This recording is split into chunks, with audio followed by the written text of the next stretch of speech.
I'm also going to discuss all the amazing food was. Oh my days! Right, that's well. As you can see, the sun is setting now, and if I want the sun, I need to go all the way there.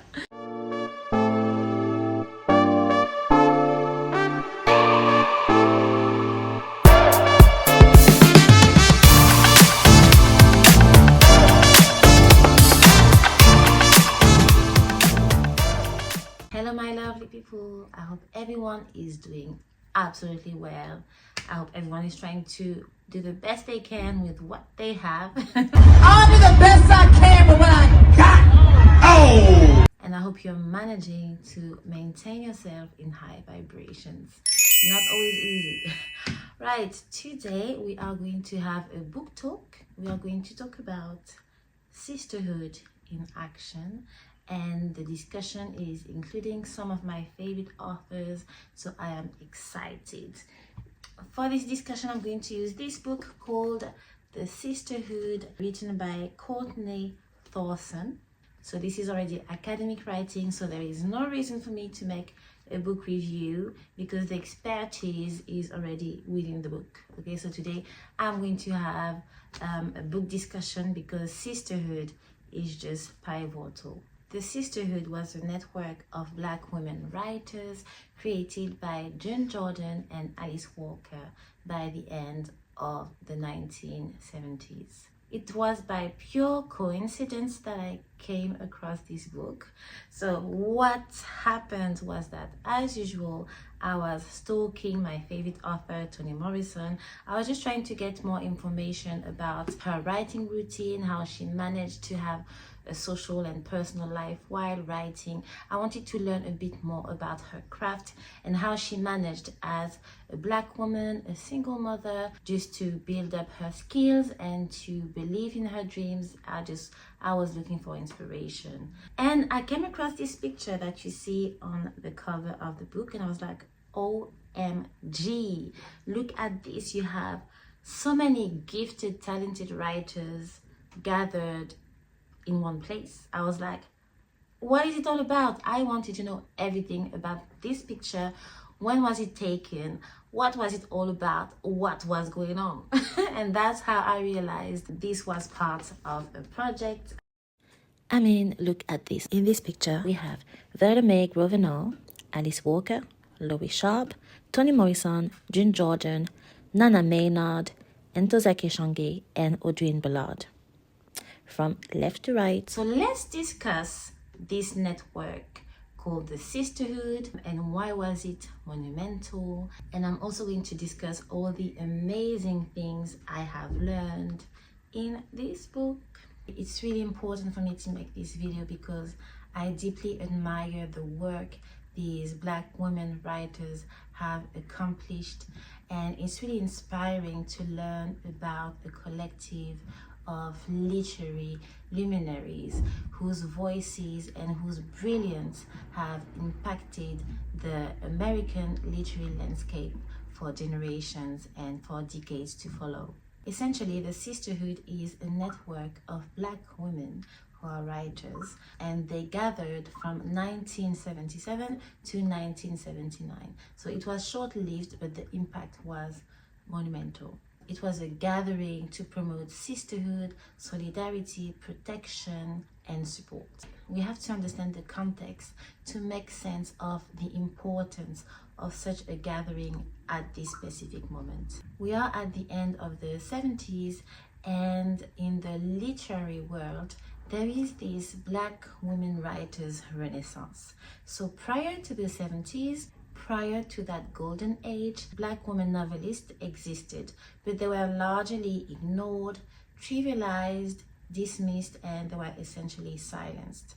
So it was very important for this movement to be supported. We also have to keep in mind that at the time, remember 1970s, racism was deeply woven into the fabric of American life and American society. So can you imagine at this time being Black, being a woman, and trying to get your voice heard and valued?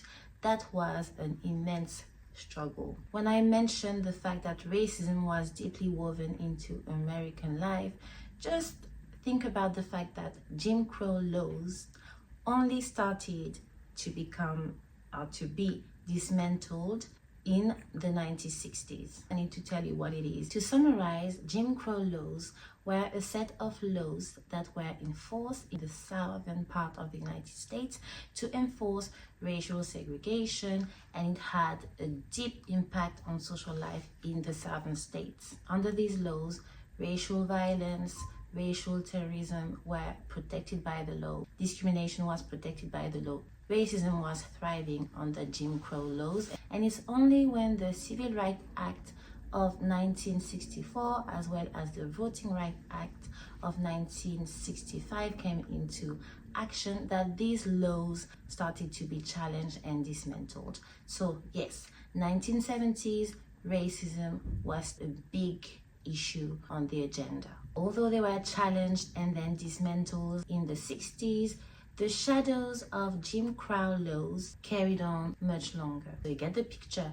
1970s, racism was still a huge issue on the social and cultural agenda in the United States. And if we talk about context, we still have to mention that in the 1970s, voices were still rising for women's rights. The situation was still really and deeply concerning for women in the United States and around the world, to be honest. Many social, legal, and cultural hurdles remained for women in the United States, which made the fight for equality an ongoing battle, especially for Black women who had to navigate both racial discrimination and gender discrimination. In this challenging context, can you imagine just trying to make your voice heard as an artist, as a writer, and you're facing this accumulation of discrimination? I mean, these were really trying times for these women here. Now, contextually speaking, another thing to mention is that it was a time for Black women writers' renaissance, but in reality, this era was not fully welcomed well by everyone. This renaissance was not fully supported at the beginning. It was not really seen and welcomed in caring, benevolent way and with genuine enthusiasm from everyone. Authors like Ntozake Shange and Alice Walker received intense, violent backlash for their work simply because of their depiction of some of the realities faced by Black women. Also, this backlash was amplified by the fact that the medias at the time were amplifying a type of gender wars between Black men and Black women. So it was a difficult context for these writers.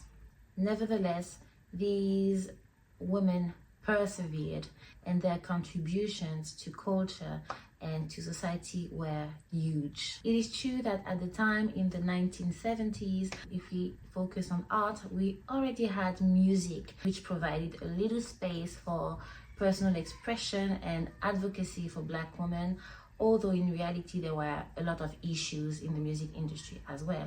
But in the world of literature, in the literary world, there were very few voices. So this renaissance was really needed, and it was absolutely groundbreaking. So you see, this network of talented Black women writers came at the right time. It was really necessary. It came at a time of turbulence and hostility. In this context, it is evident that Sisterhood was revolutionary. It was really an opportunity for mentorship, allyship, and a way to create a survival network.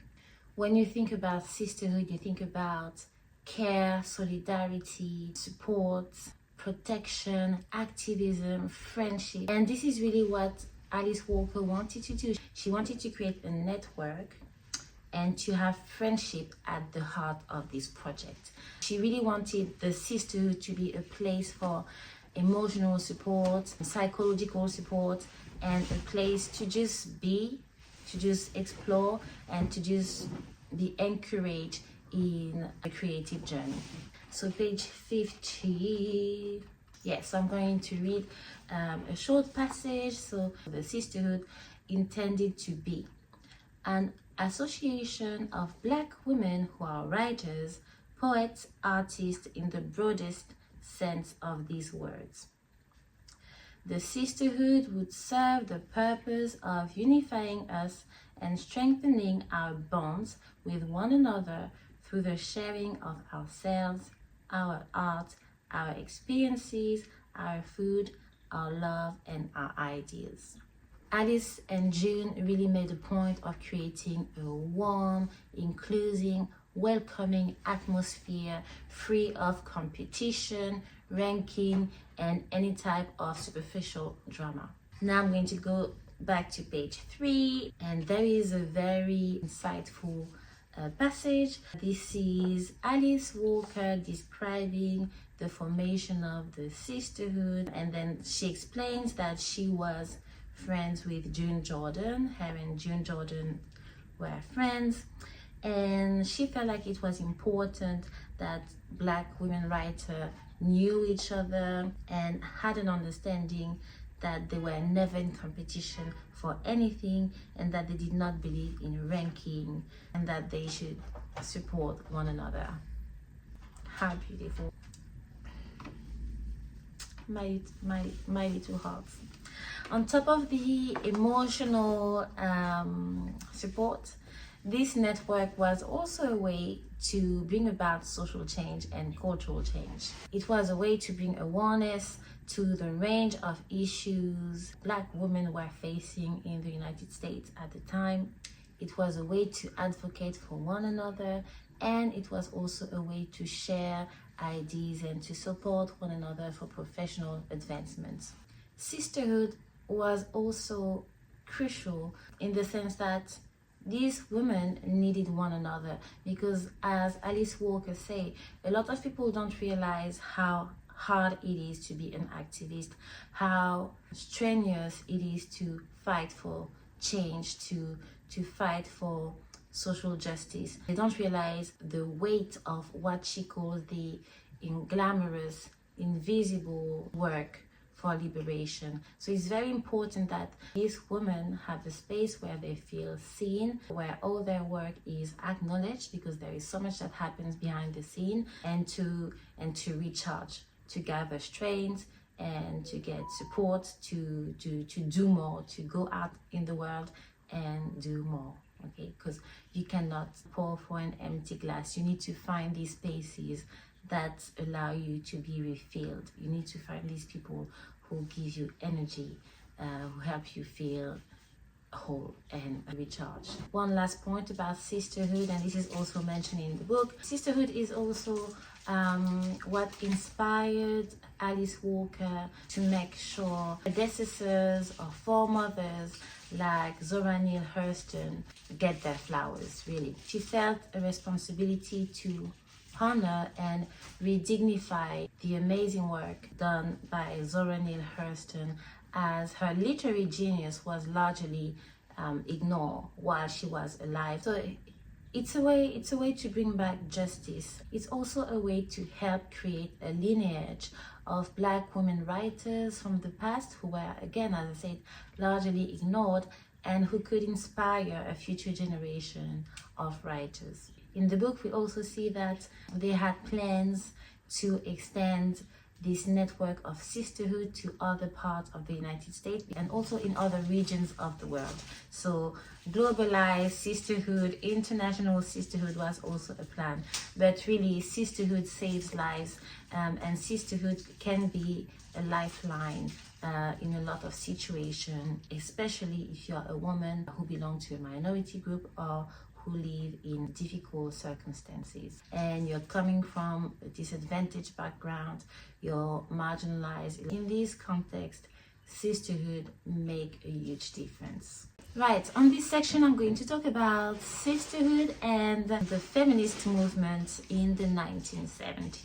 Sisterhood offered a place for Black women to reflect on their position regarding the mainstream feminist movement.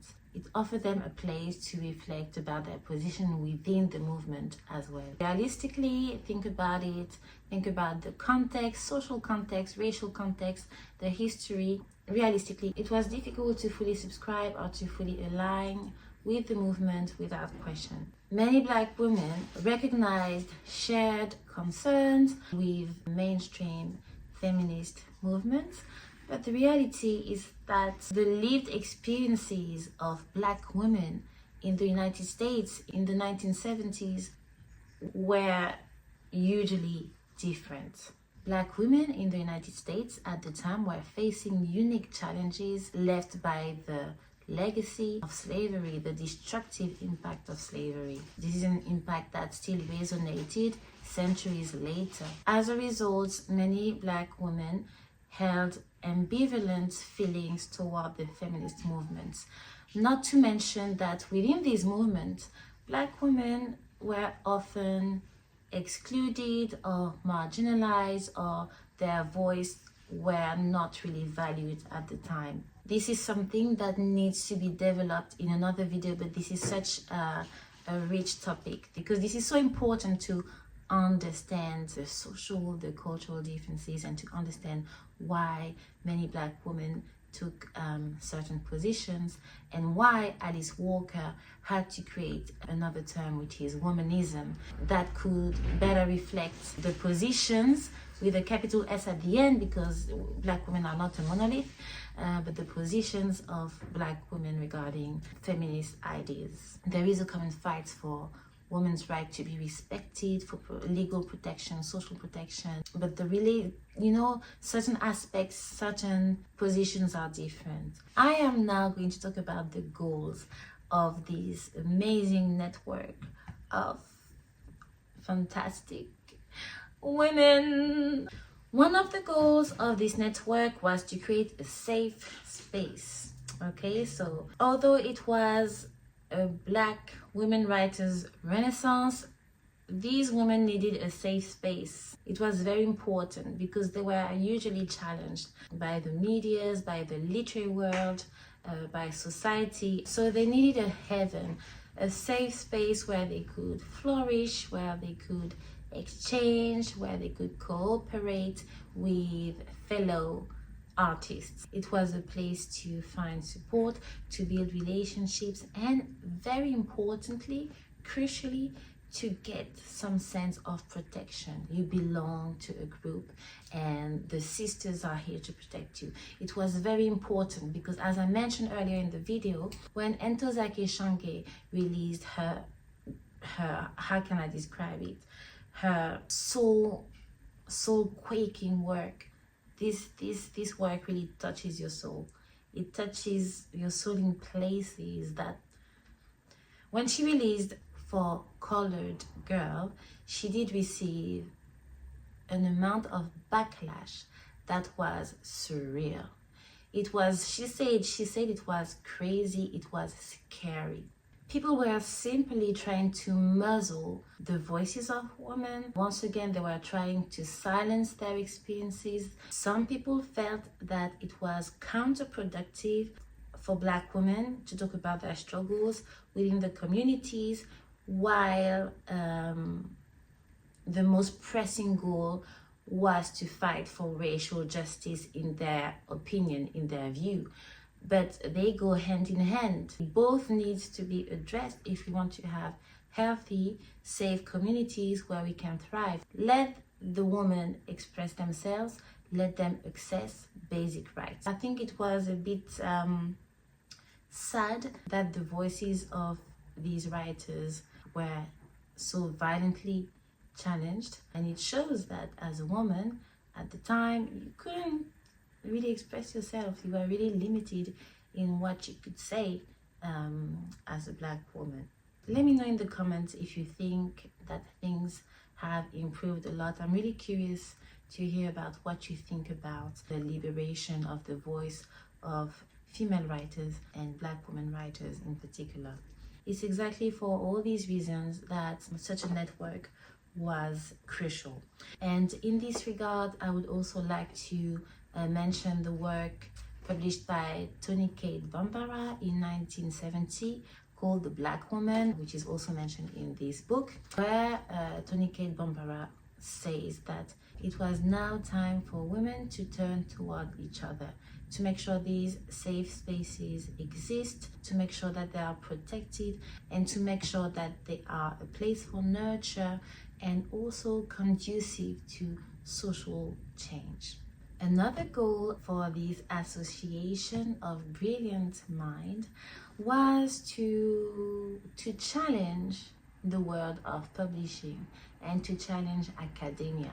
The Sisterhood fueled a willingness that was already present in most, if not all, the members of the Sisterhood to create change or a long-lasting impact in the world of publishing, in academia, and to challenge institutions so that they could include the voices of Black women, which have always been relegated to the periphery of the American literary canon. They wanted to create waves. They wanted to make a big push to say, hold up, it's time to make place for Black literature in the world of academia.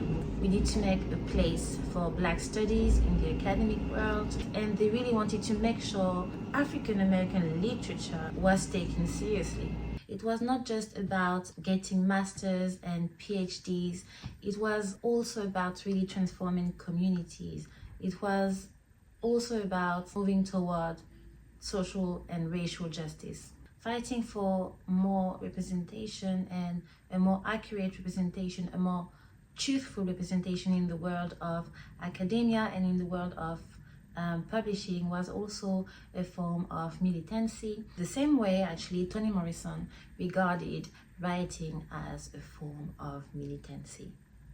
All of this proved to be fruitful because by the end of 1970s, we did see the emergence of the first classes of African American literatures in universities. This is mentioned page 175 in particular. I absolutely loved the fact that in this book there is also a mention, not only a mention, there is a significant part of the book dedicated to the enormous work Toni Morrison has done, not only as a writer but also as a publisher while she was working at Random House to make sure the voices of Black women writers were valued, amplified, and taken seriously. I really like the fact that the author emphasized the advocacy of Toni Morrison.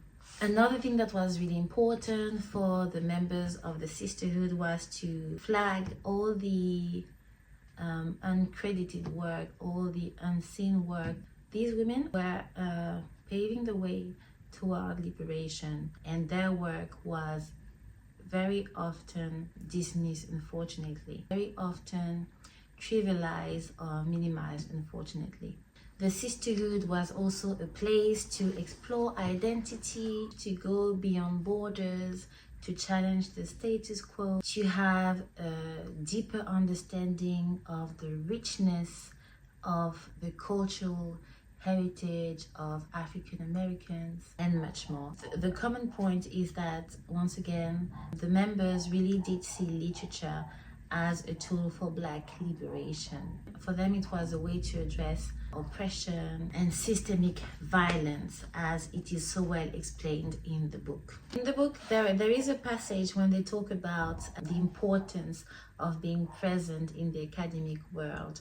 And it was really interesting to see and to discover the position of Alice Walker toward the world of academia. She is not a fan of it. She's not a fan of the academic world, and you can read about it in the book. And honestly, I get her point. I don't know if it's because I'm a Sagittarius, but I don't like the stiffness. I like to be able to be who I am. I don't like to have to wear a mask in order to fit into places. I like authenticity. I mean, doesn't mean that you have to to go over the top, and but I like spaces where you are allowed to be yourself. I like spaces which are inclusive, spaces that are not oppressive. It's all about this, not being oppressive, and where people can collaborate in harmony while being themselves.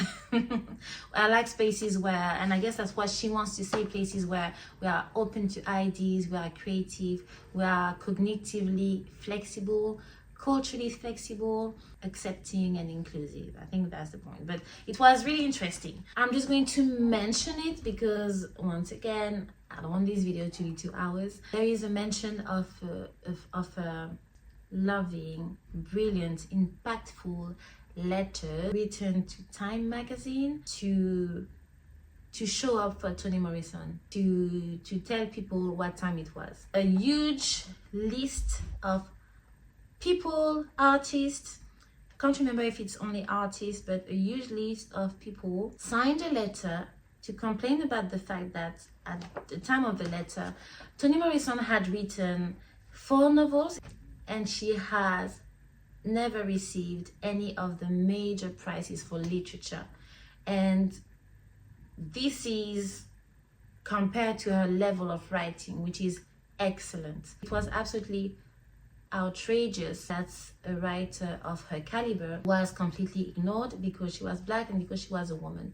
So a list of people, influential people, signed this letter. It was published in the very famous Time magazine, and I really liked reading about this because I didn't know this happened. So that's why I think this book was so informative. If you love Toni Morrison, if you love Alice Walker, if you love these writers, if you're interested in Black studies, I advise you to read this book. It was really informative. So I didn't know about this, and I was so happy to read about all these people showing up for the grandiose Toni Morrison. Now, this is something that is mentioned in this book, and I like that the author is keeping it real and the members are also keeping it real.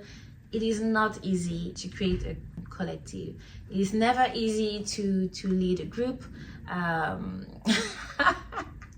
You know how difficult it is to lead or to be part of a group project, okay? Okay, so it is very hard. So the author makes mention of the challenges faced while trying to put in place these amazing collectives. So it was not easy at all. It takes time, it takes effort, energy, money, but these are realities of creating a collective, really. Regardless of this, I immensely applaud Alice Walker and June Jordan for having the vision, the idea, the heart to create this collective of Black women writers.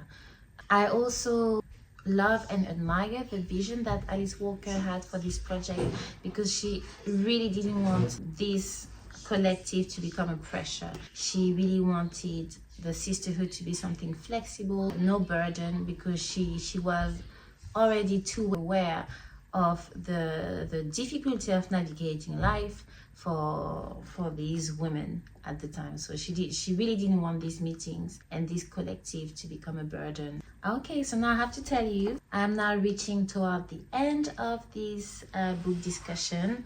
I was really pleased to read this book by Courtney Thorsson. So this book is really academic writing, okay? Bear this in mind. You can see that it is evident that the author has conducted robust and serious research. So you're in for the real deal. It's well researched, well sourced. We have a mix of primary and secondary sources.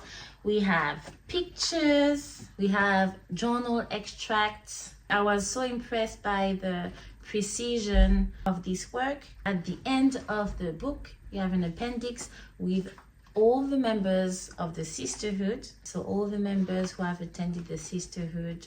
It was really a wealth of information that I have been able to have access to. Courtney Thorsson spent a lot of years gathering sources, gathering interviews, and conducting research and sorting out archive to give us this book. Okay, so once again, bear in mind this is academic writing. This is not a light novel that you can read at the beach. Okay, so yeah, the writing is very formal, academic. I was probably looking for something a bit warmer in terms of the prose, but this is just how I feel. The book in itself is absolutely well written. It's just about what I thought it would be, because I did not know it was academic writing. Yeah, I guess I wanted something a bit more close and personal. And actually, I always wondered why Toni Morrison did not write an autobiography. I know she was really private. Privacy was really important for her, so I respect that. It's just that the woman in me, the writer in me, wants to know so much more about Toni Morrison. I wish, like, sometimes I feel like she's my grandma and I want her to tell me more about her life. I want her to tell me her secret so I can follow in her footsteps. But yeah, that's it. Anyways, thank you Courtney Thorsson for this amazing work, for the extensive research.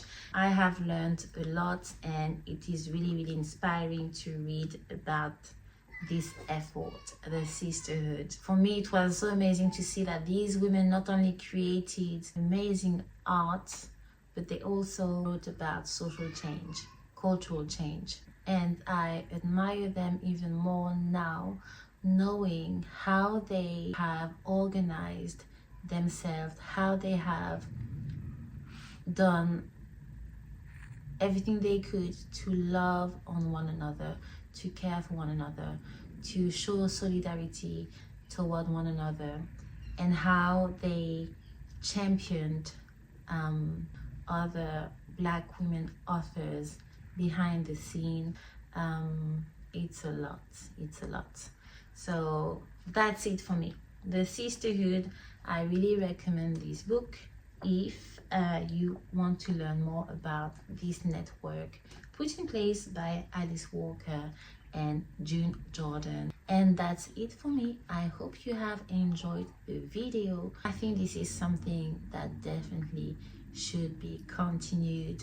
We should continue to have such movements where we have safe places for people who are trying to bring about change. I do think it's very important that we continue to have similar collectives where sisterhood is at the heart.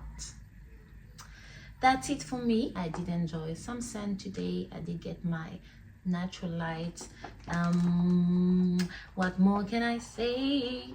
Let me know in the comments. I was just really sad that this collective only lasted for 2 years, but the impact and the influence of this collective was definitely long-lasting. It had really a long-lasting impact, and it fostered a lot of change. I guess, you know, it was already a major achievement. These safe places are so important even today. This was 1970s, but even now in the 21st century, we still need these safe spaces. Thank you so much for watching this video. Let me know in the comments, what does sisterhood mean to you personally? If you have read this book, I want to know what are your main takeaways, and I want to know your opinion. Do you think that feminist movements today make a better job at including Black women's experiences? Or do you think we still have so much to do? Do you still think it's a struggle? What do you think? And also, do you think sisterhood still plays a major part in feminist movements today? I want to know your thoughts about sisterhood and your takeaway from the book if you have read it. Wow, that's all for me. That was a big topic with big ideas. I've done my best. I hope you have enjoyed the video. Please look after yourselves, look after the people you love, and do good. Let's try to impact this world in a positive way, okay? Try your best, do your best. I'm sending you a lot of love. Bye.